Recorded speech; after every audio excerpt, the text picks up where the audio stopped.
कुछ कहानियां होती है जो डराती नहीं है बल्कि रूह के अंदर तक उतर जाती है। एविल डेड राइज वैसी ही एक कहानी, खून, चीखे और पागलपन की इंतहा। इस बार जंगल नहीं बल्कि शहर के एक पुराने अपार्टमेंट में बसी ये तबाही।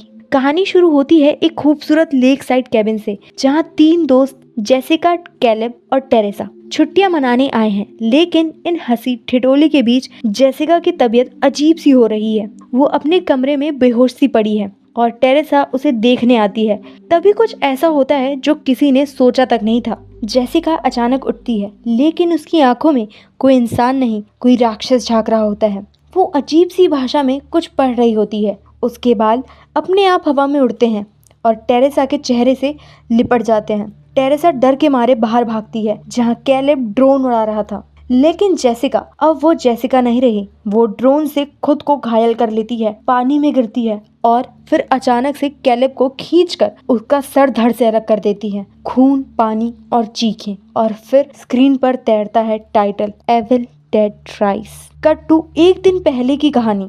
शहर के एक पुरानी बिल्डिंग में रहने वाली दो बहनें हैं, एली और बेथ, जो म्यूजिक टूर पे थी। वो प्रेगनेंसी का टेस्ट कराती है और फिर अपनी बहन एली से मिलने आती है। एली की शादी टूट चुकी है। वो अकेली अपने 3 बच्चों के साथ रह रही है, डैनी, ब्रिजेट और सबसे छोटी कैसी। घर छोटा है, मुश्किलें बड़ी है, लेकिन जिंदगी जैसे तैसे कट रही थी। तभी आता है एक झटका, जमीन हिलती है, बिल्डिंग कांप उठती है और नीचे पार्किंग में जमीन फट जाती है। बच्चे बाहर थे और डैनी को एक अजीब सा गड्ढा दिखता है, जो शायद किसी पुराने बैंक का तहखाना रहा होगा। डैनी वहां उतरता है और उसे वहां कुछ फाइल्स, एक पुरानी किताब और 3 रिकॉर्ड मिलते हैं।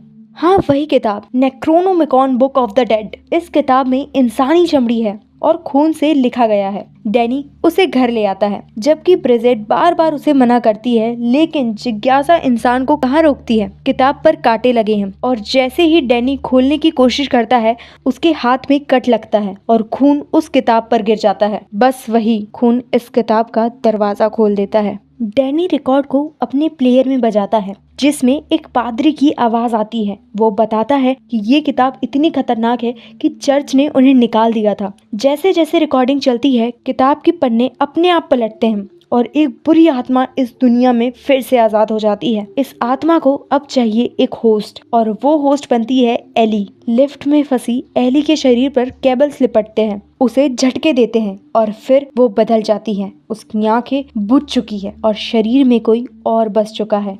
एली जब वापस घर आती है तो वो अजीब तरह से अंडे तल रही होती है, हंस रही होती है और फिर उल्टी करके गिर पड़ती है। सब घबरा जाते हैं, बच्चे, पड़ोसी, मिस्टर फोंडा और छोटा गैब।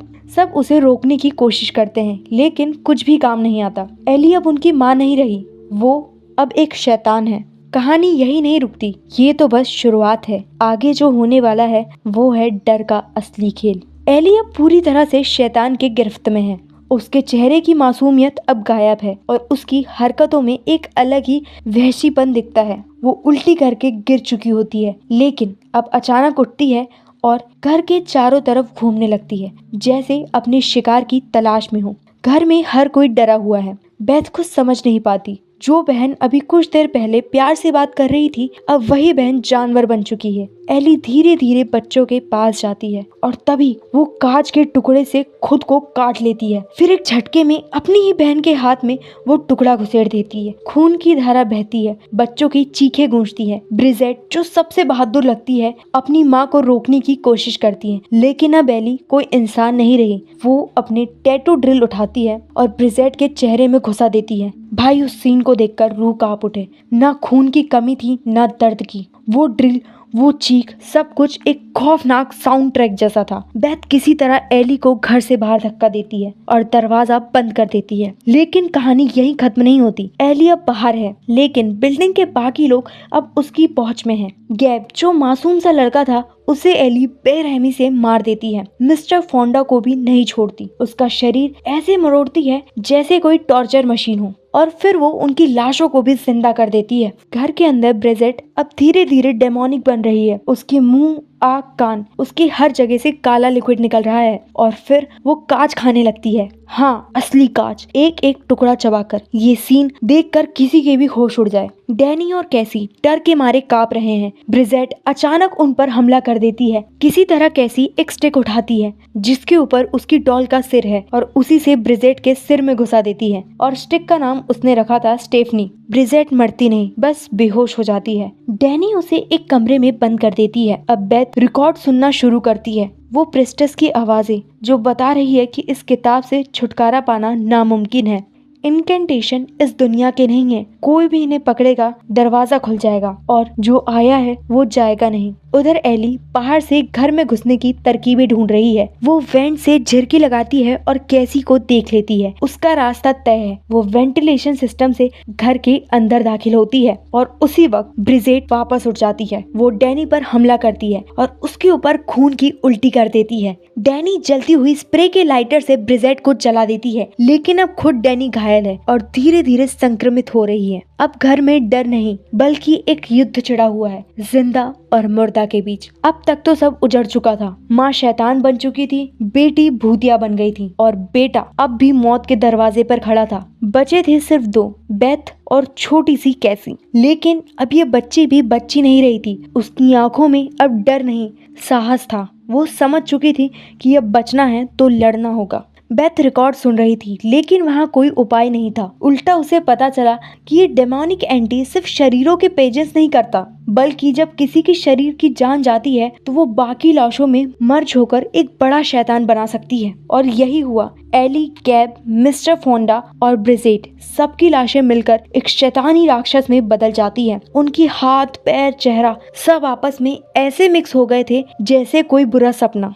एक स्पाइडर जैसा राक्षस जो इंसानी अंगों में बना हो। वो चीखता है, दौड़ता है और अपने अंदर पड़ी आत्मा को पीड़ा में कराता है। कैसी और बेथ भागने की कोशिश करते हैं, लेकिन बिल्डिंग का हर रास्ता बंद है। लिफ्ट अपने आप चलने लगती है और दोनों उसमें घुस जाते हैं। धीरे धीरे ऊपर से नीचे तक लिफ्ट एक टैंक बन जाती है और जैसे ही वो ग्राउंड फ्लोर पे पहुंचते हैं, दरवाजे खुलते हैं और खून का सैलाब दोनों बाहर उछाल देता है। भाई, उस सीन को देखकर द शिनिंग याद आ गया, जब लिफ्ट का खून फूटता है। लेकिन ये उससे भी ज्यादा रियल और खौफनाक था। अब पार्किंग लॉट में जहाँ फिल्म शुरू हुई थी, वहीं पर बेथ और कैसी इस नए राक्षस से टकराती है। वो राक्षस जो अब एक नहीं, चार लोगों की आत्माओं का घालमेल है। वो कैसी को खींचने लगता है, उसका सिर चबा जाने को तैयार, लेकिन बेथ पास रखी शॉटगन उठाती है और सीधे उसके सिर पे ठोक देती है।